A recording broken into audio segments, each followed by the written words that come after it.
Another month has come and gone, and I've read some comics. Let's dive right into what my favorite comics were from the past month. Let's talk Absolute Superman number 13, written by Jason Aaron with artwork by Rafa Sandoval. So, Lazarus is bringing their onslaught to Smallville, leaving Superman and Sol to protect those who fear him. Aaron is conveying the working class here in such a great way as they stand up, and it's kind of like the exact opposite of what the Kryptonians didn't do and were doomed because of it. Rising up is shown as hope, and it works incredibly well here. The depiction of Superman as a humble, soft-spoken person is really great too. I feel like we talked about the last issue, how it really started to identify who Kal-El was as an adult, and I feel like we're cementing the ideas of who he is and who he's trying to be within this issue. We're starting to get that character development that I really wanted. His moral compass is true, but he's learning to inspire the people at the same time, the way that we anticipate classic Superman to do. Rafa Sandoval, again here, kills this issue, man. There is a lot of great things that are happening here because Superman is trying his best. He's working basically nonstop, 24 hours a day, keeping Lazarus at bay while they're continuing to kind of like push forward and try to take over the town and trying ultimately to capture Superman. Now, we know that Ra's al Ghul is in the, he's on the battlefield here. We're going to see something happen here as the cliffhanger of this comes up, but I have to say, for the single issue experience, they killed it. And with my top comic of the week, let's talk Assorted Crisis Events number 6, written by Dennis Camp with artwork by Eric Zawadzki. So, a time displacement disease causes a man to change his age and knowledge during current time, at any time, multiple times a day. Welcome back to Assorted Crisis Events. I'm so glad that this book is back. That is the kind of premise that you only get out of this type of book, and I'm really, really glad it's back. It's honestly one of the absolute best books that is coming out this year. By the way, make sure you keep your eyes open. My Best of 2025 video is going to be dropping here sometime in the near future. When it comes to this issue, though, I hope you brought your tissues because this is a really heartfelt, really sorrow-filled kind of story. But it's also about the triumph and perseverance of love as well. It's kind of like looking through the difficult times, but also seeing the love that comes through in those difficult times. Camp is ramping up the emotions to a fever pitch here. So, similar to the issue where we had someone experiencing years worth of life in seconds, Zawadzki gets to work with some really interesting layouts of the book that essentially make this endless reading experience because we kind of get to see the path of a day that happens with this man who's, going through all these different age changes at any given time. We get to see the experience of his wife and how she deals with those things and how it's kind of like a rinse and repeat kind of experience for her. It was a really, really well done story. It was, it was definitely the best reading experience I had this week.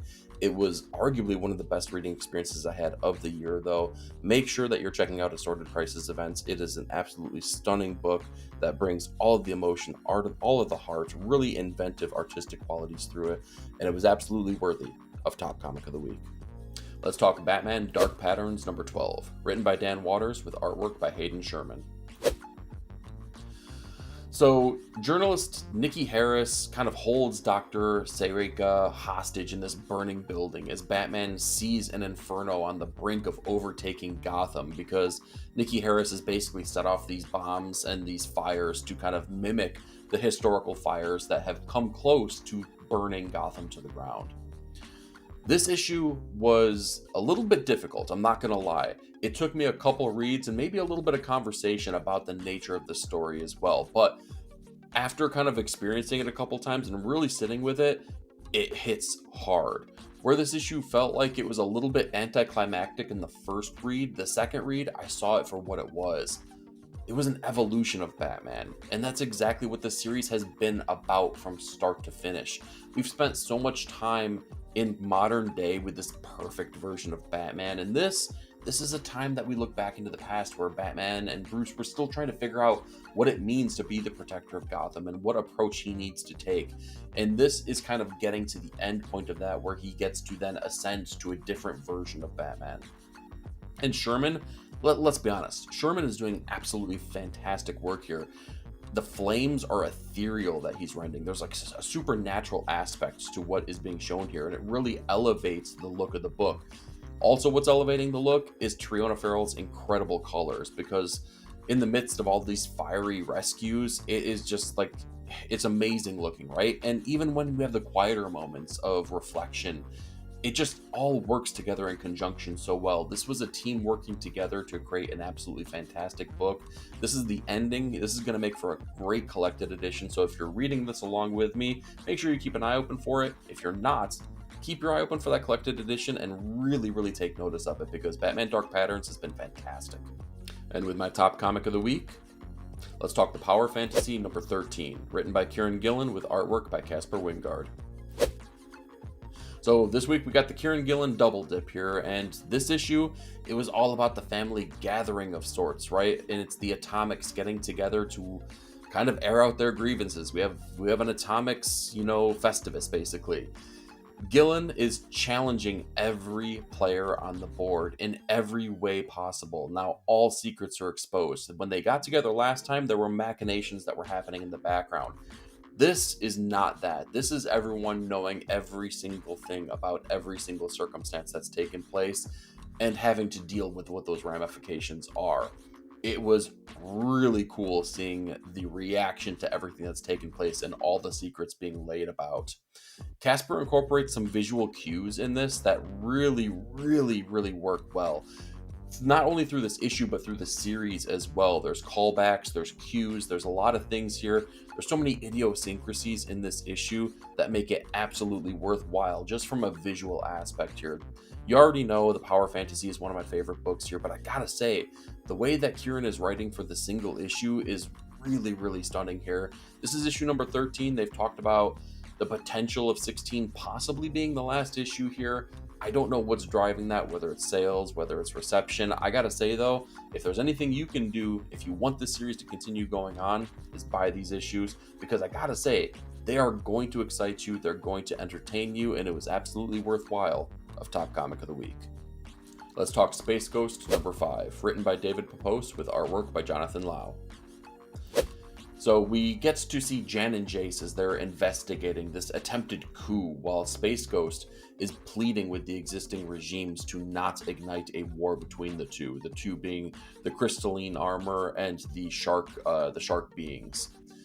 Jan and Blip essentially walking into what is equivalent of a Mos Eisley bar, looking like Han Solo and Chewie, was like everything to me. That scene totally slapped. I loved every single thing about it. It was such a loving homage to that kind of storyline, right? The dirty, dusty, spacefaring, travelers. I loved how they leaned into that. Jan might be my favorite character in this book, man. I love like the level of heroism that character has.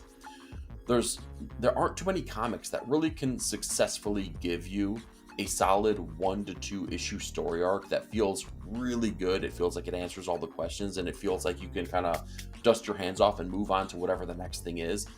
This is the kind of series that does that, and these 2 issues here, with the ending being issue number 5, this is the kind of arc that did that for me. I loved how concise this was, how the pacing kind of kept everything moving forward at a whip-snap pace, but you didn't feel like you were ever missing anything. It was just that it was action-packed. All of the events were happening concisely. This was just like a really fantastic action-packed science fiction kind of issue. Space Ghost is kind of killing it.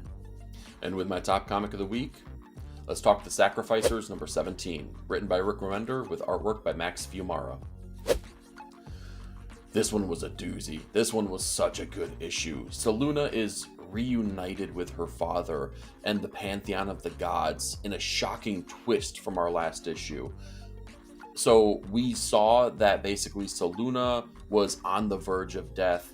Her father, Kronos, was on the verge of death. Pidgey was on the verge of death, and she had a choice to make. And now we get to see what that choice was. Remender continues to play with our expectations from arc to arc, issue to issue, panel to panel.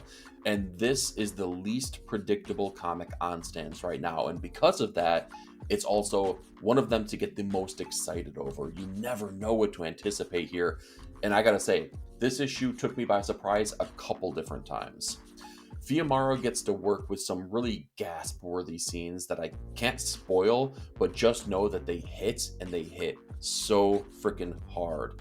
The Sacrificers has been one of my favorite series this year. This issue definitely changes the scope of where we're going to be going, but I feel like I've been able to say that a couple times throughout this series. So this is just Rick Remender doing Rick Remender things, and you have to be here for it because it was absolutely worthy of Top Comic of the Week.